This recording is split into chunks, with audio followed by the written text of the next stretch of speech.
আমরা যদি ট্রান্সপোর্টেশন এবং ট্রান্সপোর্টেশন ইঞ্জিনিয়ারিং নিয়ে জিনিসটা ওভারভিউ করি, তো আমাদের যে basic 5 branches of civil engineering ছিল, বেসিক যে 5 ব্রাঞ্চ যেটা আমরা লেকচার 1-এ কভার করছিলাম, তো তার মধ্যে একটি হইতেছে ট্রান্সপোর্টেশন অ্যান্ড ট্রান্সপোর্টেশন ইঞ্জিনিয়ারিং। তো আমি এখানে instructor Mahmudul Hasan, department of civil and environmental engineering. তো আমরা যদি আমাদের এই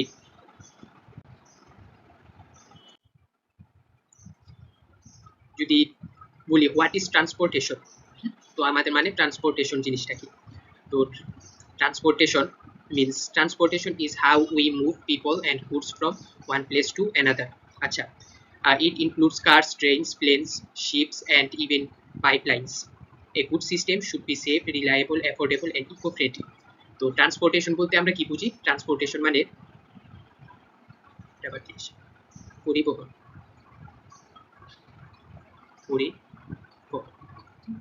এখন পরিবহন বলতে আমরা কি বুঝি? যা আমাদের মানে বিভিন্ন নেসেসারি গুডস এক জায়গা থেকে আরেক জায়গায় আমাদের ট্রান্সফার করে, ওয়ান প্লেস টু অ্যানাদার। তো এই বুঝলাম হইতেছে আমরা পরিবহন জিনিসটা কি। এখন আমাদের পরিবহন কি কি হতে পারে? তো আমাদের পরিবহন বলতে শুধু আমি সম্ভবত কার্সকেই বুঝি থাকি, বাট নো। পরিবহন বলতে পরিবহন কার্স হতে পারে, ট্রেনস হতে পারে, প্লেনস হতে পারে, ships, even পাইপলাইন্স।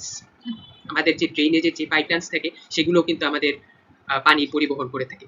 R a good system should be safe, এবং আমাদের একটা গুড সিস্টেম অথবা গুড ট্রাফিক সিস্টেমের সব থেকে ইম্পর্টেন্ট যে তিনটা পার্ট সেটা হইতেছে সেফ, এরপর সেটি রিলায়েবল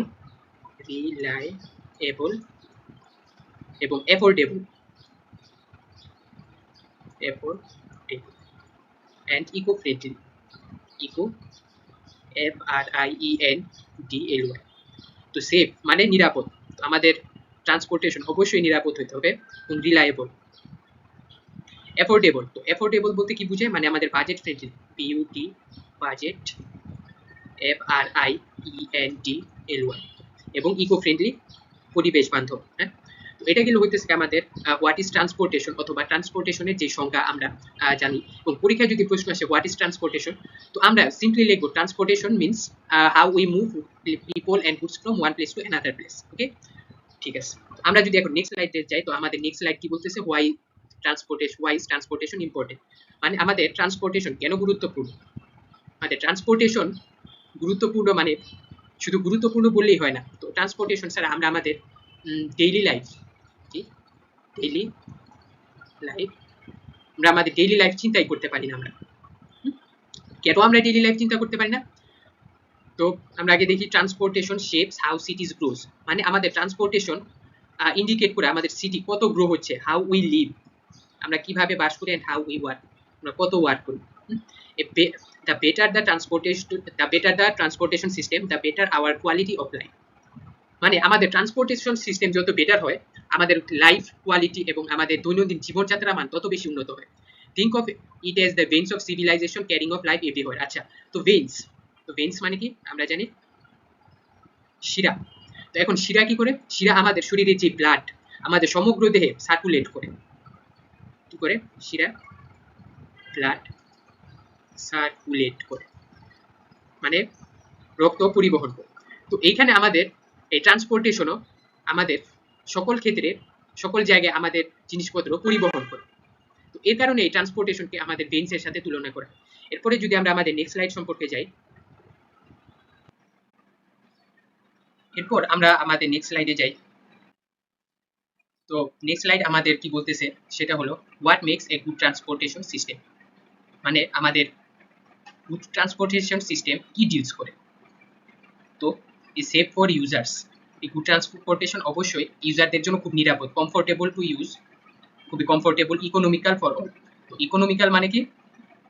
ইকোনমিক্যাল মানে আমি এখানে লিখি BUDGET বাজেট, FRIENDLY। তো ইকোনমিক্যাল ফর অল সকলের জন্য, বাজেট ফ্রেন্ডলি, ইকো ফ্রেন্ডলি পরিবেশ বান্ধব, and sustainable, easily accessible by both people and goods, মানে জনসাধারণ এবং যে কোনো কিছুর জন্য সেটি ইজিলি অ্যাক্সেসিবল বা ইজিলি আমাদের অ্যাক্সেস করা যায় আমাদের ট্রাফিক, সেটাই হতেছে আমাদের গুড ট্রান্সপোর্টেশন সিস্টেম ডিলস করে। এরপরে আমরা আমাদের নেক্সট স্লাইড সম্পর্কে যদি যাই, সেটা হলো why do we study transportation engineering? আচ্ছা, তো ট্রান্সপোর্টেশন ইঞ্জিনিয়ারিং মানে কি? পরিবহন প্রকৌশল। পরিবহন প্রকৌশল। তো পরিবহন প্রকৌশল সম্পর্কে আমাদের কেন স্টাডি করতে হবে? হোয়াই? তো the reason is to solve traffic jams. তো বাংলাদেশ একটি খুবই ট্রাফিক জ্যামস সমস্যায় পরিপূর্ণ একটি দেশ। পিডিতে ট্রাফিক জ্যাম খুবই একটা হাইলি। তো এই ট্রাফিক জ্যামস এর কারণে আমরা দেখা গেছে যে বিভিন্ন ক্ষেত্রে আমাদের যে প্রোডাক্টিভিটি, তো ট্রাফিক জ্যামের কারণে কি প্রোডাক্টিভিটি ডিক্রিজ হয়। এরপর অ্যাক্সিডেন্টস। তো ট্রাফিক জ্যামস এবং অ্যাক্সিডেন্ট, তো যেহেতু আমাদের বাংলাদেশের Rhodes are not well structured, আমাদের বাংলাদেশে rules are not well structured, so accidents প্রায় সবসময় আমাদের ঘটে। অ্যান্ড ইনফ্রাস্ট্রাকচার প্রবলেম, এবং যানবাহনের যে ইনফ্রাস্ট্রাকচারাল ডেভেলপমেন্ট, সেটি টু বি অনেস্ট অনেক ব্যাকডেটেড আমাদের যানবাহনের সিস্টেম যেগুলো আছে। এরপর to build smart and modern সিটিজ with efficient movement. তো আমরা স্মার্ট এবং মডার্ন সিটিজ বিল্ড করব কেন? যাতে আমরা আমাদের ডেইলি এফিসিয়েন্সি, আমাদের কাজের এফিসিয়েন্সি বৃদ্ধি পায়,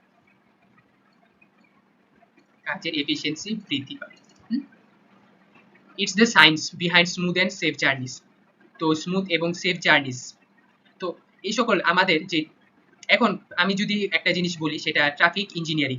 তো ট্রাফিক ইঞ্জিনিয়ারিং একটা খুবই modern branch of civil engineering.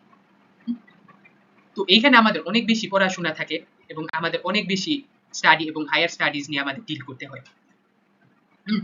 এরপর আমরা যদি পরবর্তী স্লাইডে যদি যাই, তো হোয়াট ইজ ট্রান্সপোর্টেশন ইঞ্জিনিয়ারিং, মানে আমাদের পরিবহন প্রকৌশল কি? পরিবহন প্রকৌশল কি? তো a branch of civil engineer focused on planning, designing, এটা কি আসে বার, প্ল্যানিং, ডিজাইনিং এন্ড ম্যানেজিং। তো আমরা যেই লেকচার 1 এ বেসিক রোল যে সিভিল ইঞ্জিনিয়ারিং সম্পর্কে জানতে পারছিলাম, সেটা আমাদের ফার্স্ট রোলই ছিল আমাদের প্ল্যানিং, দেন ডিজাইনিং, এরপর হইতেছে ম্যানেজিং বা ইমপ্লিমেন্টিং। এবং প্রত্যেকটা ব্রাঞ্চের সিভিলের প্রত্যেকটা ব্রাঞ্চের ক্ষেত্রে প্ল্যানিং, ডিজাইনিং এবং হইতেছে ইমপ্লিমেন্টেশন অফ ডিজাইন, সেটা আমাদের সকল ব্রাঞ্চের ক্ষেত্রে আমাদের প্রযোজ্য। তো আমাদের যদি প্রশ্ন বা সংজ্ঞা আসে হোয়াট ইজ ট্রান্সপোর্টেশন ইঞ্জিনিয়ারিং, তো আমরা খুব ইজিলি লিখতে পারবো transportation engineering is a branch which is focus on planning, designing and management of transportation system। তো এটা হইতেছে আমরা ইজিলি সংজ্ঞা লিখতে পারি। এরপরে it involves all mode, land, water, air, cable, pipeline, even space। তো এটি সকল ধরনের মাধ্যম, যেমন আমাদের ল্যান্ড মানে ভূমি, পানি, মানে বায়ুমণ্ডল, কেবল এবং পাইপলাইন। তো এই সকল মাধ্যম নিয়ে আমাদের সিভিল ইঞ্জিনিয়ারিং এর এই ট্রান্সপোর্টেশন ইঞ্জিনিয়ারিং ব্রাঞ্চ হইতেছে ডিলস করে। তো এই গেল আমরা বুঝতে পারলাম হইতেছে হোয়াট ইজ ট্রান্সপোর্টেশন ইঞ্জিনিয়ারিং। ওকে, আমরা যদি এখন আমরা আবার নেক্সট স্লাইডে যাই, দ্য মোডস অফ ট্রান্সপোর্টেশন, মানে আমাদের ট্রান্সপোর্টেশনের মাধ্যমগুলো কি কি, তাই তো? তো দেখি কি কি মাধ্যম এখানে। ল্যান্ড, তো ল্যান্ডের মধ্যে কি কি আছে? রোড এবং রেলওয়েজ। এরপরে ওয়াটার, শিপস এন্ড বোটস, এগুলো হইতেছে আমাদের ট্রান্সপোর্টেশন। এয়ার, মানে বায়ুমণ্ডলে প্লেনস। এরপরে পাইপলাইন, ওয়াটার এবং অয়েল গ্যাস। এরপর cable cars and sky lifts, sky lifts. এরপর স্পেস বা মহাবিশ্বে আমাদের যে সকল ট্রান্সপোর্টেশন, এবং ট্রান্সপোর্টেশন ইঞ্জিনিয়ারিং এর এই স্পেস সম্পর্কে যদি আমরা করি, তো আমরা দেখতেছি ট্রান্সপোর্টেশন ইঞ্জিনিয়ারিং এর এই দিস ব্রাঞ্চ আমাদের শুধু পৃথিবীতে সীমাবদ্ধ না, এই ব্রাঞ্চের পরিধি আমাদের মহাবিশ্ব পর্যন্ত আমাদের ছড়িয়ে আছে। তো কি স্পেস বা মহাবিশ্ব পর্যন্ত ওয়াইড স্প্রেড। তো এই ব্রাঞ্চ সম্পর্কে আমাদের অনেক বেশি ডিটেইলস আমাদের জানতে হয়। তো আমরা যদি এরপর আমাদের নেক্সট স্লাইড যাই, স্কোপ অফ ট্রান্সপোর্টেশন ইঞ্জিনিয়ারিং, মানে ট্রান্সপোর্টেশন ইঞ্জিনিয়ারিং এ কি কি ধরনের পরিধি আমাদের বিদ্যমান, কি পরিধি বিদ্যমান। Transportation engineering works on highways, bridge and drainage, drainage মানে কি যে দিক দিয়ে হইতেছে বর্জ্য পদার্থ আমাদের পয়নিষ্কাশিত হয়। এরপরে ট্রাফিক সিগন্যালস এন্ড লাইটিংস, তো ট্রাফিক সিগন্যালস এবং lighting, smart transportation system like GPS এবং এন্ড ট্রাফিক অ্যাপস। তো জিপিএস মানে গ্লোবাল পজিশনিং সিস্টেম, তো এই জিপিএস এর থ্রুতে আমরা যে কারো মুভমেন্টের আইডেন্টিটি আমরা ফাইন্ড আউট করতে পারি। এরপরে যদি আমরা আমাদের নেক্সট স্লাইডে যাই, the major areas in transportation engineering, মানে ট্রান্সপোর্টেশন ইঞ্জিনিয়ারিং আমাদের কি কি এরিয়ায় আমাদের বিদ্যমান বা কি কি এরিয়া নিয়ে আমাদের কাজ করে থাকে। তো ফার্স্ট ট্রান্সপোর্টেশন প্ল্যানিং, পরিবহন সম্পর্কে আমাদের প্ল্যান করে, তো আমাদের সুইটেবল বা ইনফ্রাস্ট্রাকচারাল যে সকল পরিবহন নিয়ে আমাদের ডিলস করা হয় সেটা হইতেছে গিয়া যে ট্রান্সপোর্টেশনের স্ট্রাকচার।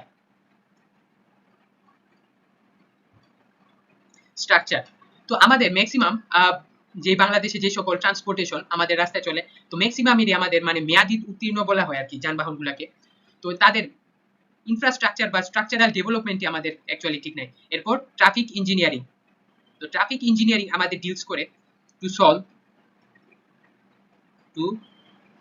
Solve traffic problem. এরপর জিওমেট্রিক ডিজাইন, তো এই জিওমেট্রিক ডিজাইন মানে জ্যামিতিক ডিজাইন, তো এখানে জ্যামিতিক ডিজাইন মানে আমাদের রাস্তার বা road structure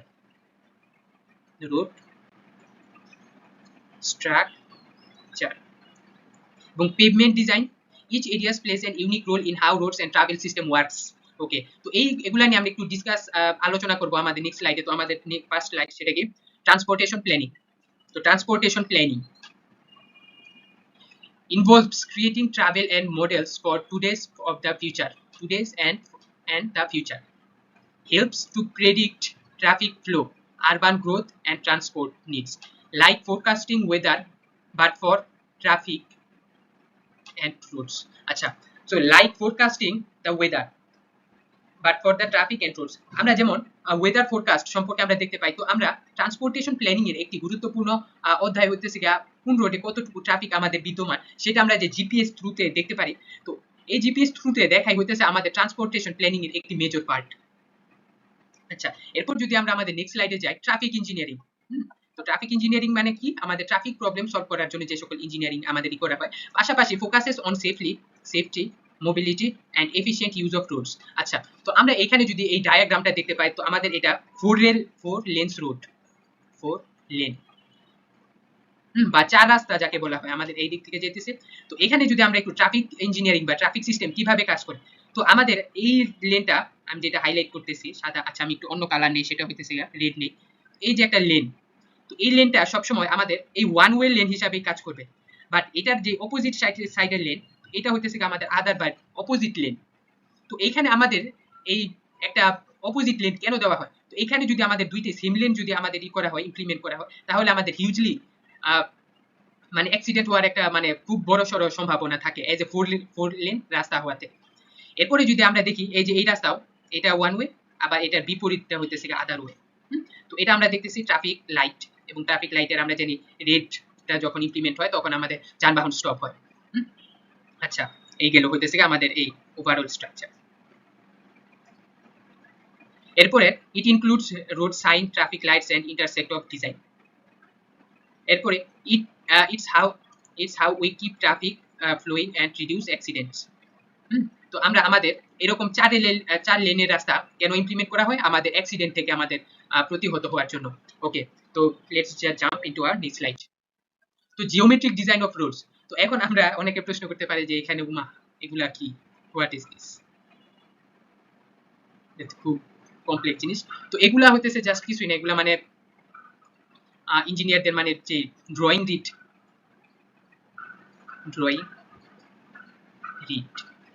just drawing read. তো এখানে এগুলা মানে আমাদের একটা খুবই রাফ চিত্র আঁকা হয়েছে, সেটা হচ্ছে geometric design of roads, deals with the physical shape and layout of roads, মানে আমাদের রাস্তার ফিজিক্যাল কাঠামো এবং রাস্তার যে লেআউট। তো এখানে রাস্তার লেআউট কি রকম হতে পারে, আমি যদি অন্য কালার নিয়ে দেখাই, তো এগুলা হইতেছে আমাদের রাস্তার লেআউট। এগুলা কি রকম হবে সেটা হইতেছে কি আমাদের ডিল করে জিওমেট্রিক রোডস। এরপরে ইনক্লুডস কার্ভস মানে কি, কার্ভস মানে যে বেঁকে যাওয়া আর কি যাকে বলে। তো এই যে এগুলা হইতেছে আমাদের ইট ইনক্লুডস কার্ভস, রাস্তা যে আমাদের কার্ভি রাস্তা যেখানে আছে। এরপর intersection and cross section. It makes road safe, comfortable and easy way to use. তো আমাদের রোড সেফটির জন্য আমাদের জিওমেট্রিক ডিজাইন হাইলি প্রেফারেবল। তো এরপর যদি আমরা আমাদের নেক্সট স্লাইডে যাই, তো পেভমেন্ট ডিজাইন। তো পেভমেন্ট ডিজাইন কি? তো আমরা তো এখানে যদি আমরা একটু চিত্রটা ওভারলুক করি, তো পেভমেন্ট ডিজাইন এটা হইতেছে আমাদের একটা রাস্তা। তো আমরা জেনুইনলি যে সকল হাইওয়ে রাস্তা বা আদার রাস্তা দেখি, তো আমরা খুব দেখি রাস্তা খুব সিম্পল। তো নো, তো একটা রাস্তার মধ্যেও আমাদের বিভিন্ন সাব গ্রেড বা সাব আপ মানে সাব বেস থাকে আমাদের রাস্তার মধ্যে। তো এইগুলা যদি আমরা দেখি, এই যে এই লেয়ার, এটাকে বলা হয় সাব গ্রেড সোয়েল। তো এটা হচ্ছে সব থেকে মানে খুব deepest layer of the road কনস্ট্রাকশনের আর কি। এরপরে আন্ডার দ্য সাব বেস, তো এটা হইতেছে সাব বেসের নিচে এটা হইতেছে optional geo textile under sub base. এরপরে আমাদের যেটা দেখতেছি এটা হইতেছে সাব বেস রিজার্ভয়ার। আচ্ছা, তো আমাদের যদি কখনো প্রশ্ন আসে যে what do you mean by pavement, বা আচ্ছা আমি সাদা কালারটা নিই, পেভমেন্ট কি, তো তখন আমরা ডেফিনেশন কিভাবে লিখবো? তো তখন আমরা লিখবো pavement carry vehicles loads and provide a smooth ride. মানে আমাদের পেভমেন্ট হইতেছে গিয়া ভেহিকল বা যানবাহনের লোড ক্যারি করে এবং প্রোভাইড আ স্মুথ রাইড। এগুলা হইতেছে আমাদের খুব স্মুথ সারফেস, তো এটা আমাদের খুব স্মুথ রাইড আমাদের প্রোভাইড করে। তো engineers choose materials, thickness and drainage method. Two main types of pavements, they are flexible pavement and rigid pavement. তো flexible pavement এর আমাদের কি দিয়ে গঠিত হয়? বিটুমিন। তো বিটুমিন সম্পর্কে যদি আমরা বলি, যদি আমরা খাঁটি বাংলায় বলি, তো বিটুমিন মানে জিনিসটা মানে আলকাতরা, যাকে আমরা বলি আলকাতরা। আর রিজিড পেভমেন্ট যেটা আমাদের কনক্রিট দিয়ে গঠিত হয়। তো আমাদের কনক্রিট মানে কি? এখন কনক্রিট হইতেছে আমাদের স্যান্ড, গ্রেভেল এবং হইতেছে ওয়াটার। এগুলা কয়েকটা মিক্সচার আমাদের একটা সলিড স্ট্রাকচার যেটা আমাদের গঠিত হয়, সেটা হচ্ছে কনক্রিট। কনক্রিট নিয়ে আমরা একদিন ইন ডিটেইলস ক্লাস নিব ইনশাআল্লাহ। তো তখন আমরা কনক্রিটের বেসিক স্ট্রাকচার নিয়ে আলোচনা করব। এরপরে আমরা আমাদের নেক্সট স্লাইডে যাই যদি, তো road structure what's under the surface, মানে আমাদের রোড স্ট্রাকচার। তো আমরা দেখতে খালি দৃষ্টিতে দেখতে রোডকে খুব সিম্পল মনে হলেও, তো আমাদের রোড কতগুলো স্ট্রাকচারে বিভক্ত। তো আমরা যদি এই চিত্রের দিকে একটু ওভারলুক করি, সেটা হইতেছে, এবং আমরা একদম সব থেকে লাস্ট লেয়ার যদি আমরা দেখি সাবগ্রেড, তো native material or imported fill. হ্যাঁ, তো নেটিভ মেটেরিয়াল মানে এটা আমাদের একদম ভূপৃষ্ঠের খুব একটা হার্ডেস্ট লেয়ার যেটা আছে, এইচ লেয়ার দিলাম, হার্ডেস্ট লেয়ার। তো এরপরে আমরা যত উপরের দিকে আমরা যেতে থাকি, এরপরে আমাদের সাবগ্রেড, এরপরে additional granular, it required for structure improvement of pavements. হ্যাঁ, তো এখানে এটা আমাদের বেসিক্যালি পেভমেন্টের যে বেসিক ভিত্তি হিসাবে কাজ করে। এরপর হইতেছে আমাদের এরকম, মানে আমার বলার একটাই উদ্দেশ্য, তো আমাদের রোড স্ট্রাকচার কতগুলো স্টেপে বিভক্ত। তো আমরা খালি দৃষ্টিতে মনে হয় রোড এত মানে একটা জাস্ট একটা পাতলা মানে একটা জাস্ট দিয়া দিছে, বাট না, রোড আমাদের ভিতরে অনেক স্টাডি করে, অনেক ঠিক অনেক মানে করে আমাদের একটা রুট নির্ণয় করতে হয়। তো এরপরে যদি আমরা দেখি সাবগ্রেড, তো সাবগ্রেড বলতে কি বুঝে? Natural soil at the bottom, মানে একদম প্রাকৃতিক সোয়েল যেটা আমাদের। এরপরে সাববেস এন্ড বেস কোর্স, কার্স্টোন অর গ্রেভেল লেয়ার্স। আচ্ছা, তো সারফেস অ্যাসফাল্ট অর কনক্রিট, তো এটা হইতেছে আমাদের সারফেস। এটা আমাদের কি অ্যাসফাল্ট এবং কনক্রিট। অ্যাসফাল্ট মানে কি ইস্পাত, যেটা আমরা বলি ইস্পাত, এবং concrete for vehicles to drive on, like a cake layer for স্টেন। তো আমাদের এই রোড স্ট্রাকচারকে আমাদের অনেক সময় কেক স্ট্রাকচারও বলা হয়, কারণ দেখতে এটা অনেকটা কেকের মতন দেখায়। তো এটাকে এর জন্য আমাদের কেক স্ট্রাকচারও বলা হয়ে থাকে। তো এরপরে আমরা আমাদের যদি লাস্ট স্লাইডে আসি, টিপিক্যাল রোড ক্রস সেকশন। তো typical road cross section, what does it mean? তো টিপিক্যাল রোড ক্রস সেকশন কতগুলো মানে জিনিসটা আমাদের গঠিত হয়, এই lanes for vehicles, shoulders, curbs, medians, guard rails or drainage. আচ্ছা আচ্ছা, লেন্স আমাদের ভেহিকলস, এগুলা আবার কি জিনিস? লেন্স জিনিসটা কি? তো আমরা এই যে দেখতেছি, আমরা একটা হাইওয়েতে আমরা বিভিন্ন রকমের লেন সম্পর্কে, এইটা একটা লেন, এটা একটা লেন, এটা একটা লেন, তিনটা লেন। তো এই রোডটা হইতেছে কি আমাদের শুধুমাত্র ওয়ান ওয়ে লেন, এদিকে মানে গাড়ি এখান থেকে স্টার্ট করা থেকে এই পর্যন্ত আমাদের এইদিকে যায়। এরপর আমাদের যে আদার সাইড, এটা মানে এই জিনিসটা, এটা হইতেছে মিডিয়ানস, পরবর্তীতে দেখাবো। এটার ওই সাইড হবে আমাদের বিপরীত লেন, যেটা আমরা পূর্ববর্তী স্লাইডে আমরা দেখাইছি। এটা হইতেছে আমাদের সেই বিপরীত লেন। এগুলা হইতেছে আমাদের লেন, এগুলো আমাদের ভেহিকল চলাচলের জন্য যে সকল লাইন বা লেন ব্যবহার করা হয়। এরপরে কার্ভস, তো কার্ভস মানে আমরা একটা কার্ভস মানে কি বুঝছে? এই যে এটাই হইতেছে আমাদের একটা কার্ভস। তো এই কার্ভস কেন দেওয়া হয়? তো আমাদের কোনো কারণে একটা গাড়ি যেন এই ফুটপাথ এর মধ্যে যেন না এসে পড়ে। হ্যাঁ, এই যে কোনো কারণে গাড়ি ফুটপাতে না আসে, এর জন্য আমাদের এই কার্ভস ব্যবহার করা হয়, এজ অফ দ্য রোডস। আচ্ছা, এরপরে মিডিয়ানস। মিডিয়ানস মানে আমরা জানি মধ্য বা মাঝখানে যেটা থাকে। তো আমাদের একটা বড় একটা রাস্তার মাঝখানে অবশ্যই একটা পার্টিশন দেয়া থাকে। তো মিডিয়ানস মানে কি? মিডিয়ানস হইতেছে আমাদের পার্টিশন, পার্টিশন। এই পার্টিশন আমাদের দুইটা রাস্তাকে যে পার্টিশন করে। এরপরে আমাদের দেওয়া আছে গার্ডিয়ালস অর ড্রেনেজ। তো ড্রেনেজ মানে কি? পয় নিষ্কাশন, যে দিক দিয়ে আমাদের জিনিসটা, আমাদের বর্জ্য পদার্থ, গৃহস্থালীর বর্জ্য পদার্থ আমাদের নিষ্কাশিত হয় যে দিক থেকে। তো এটা হইতেছে আমাদের ড্রেনেজ। আমরা খুব ক্লিয়ারলি আমরা জিনিসগুলা প্রত্যেকটা চিত্র এবং 4টা চিত্র আমি এখানে ইনক্লুড করেছি, এগুলোর মধ্যে আমি দেখানোর চেষ্টা করেছি। তো এরপরে আমরা যদি দেখি each part of works together to keep roads safe and functional. তো আমাদের প্রত্যেকটা পার্ট একসাথে ফাংশনাল এবং সেফটি জন্য আমাদের ই করে। তো আমাদের ট্রান্সপোর্টেশন ইঞ্জিনিয়ারিং, তো আমরা এই ওভারঅল ক্লাসে আমরা একটা জিনিসের সিদ্ধান্তে উপনীত আসতে পারি যে ট্রান্সপোর্টেশন ইঞ্জিনিয়ারিং আমাদের খুব হাই মাত্রার ফোকাস করে আমাদের সেফটি নিয়ে। কি নিয়ে? আমাদের সেফটি। তো এই সেফটি নিয়ে আমাদের ট্রান্সপোর্টেশন ইঞ্জিনিয়ারিং বেসিক্যালি ডিলস করে। তো এই পর্যন্ত হইতেছে আমাদের আজকের ক্লাস। তো এরপরে অন্য কোনো এক ভিডিওতে দেখা হবে যে সিভিল ইঞ্জিনিয়ার্স এর আদার কোনো ব্রাঞ্চ নিয়ে। তো আমরা ট্রান্সপোর্টেশন ইঞ্জিনিয়ারিং শেষ করলাম, এরপর আরো কিছু ব্রাঞ্চ যেমন স্ট্রাকচারাল, এরপর হইতেছে environmental, structural engineering, environmental engineering, geotechnical engineering. তো এই সকল ব্রাঞ্চ নিয়ে অন্য কোনো এক ভিডিওতে ইনশাআল্লাহ দেখা হবে। So thank you, thanks for watching.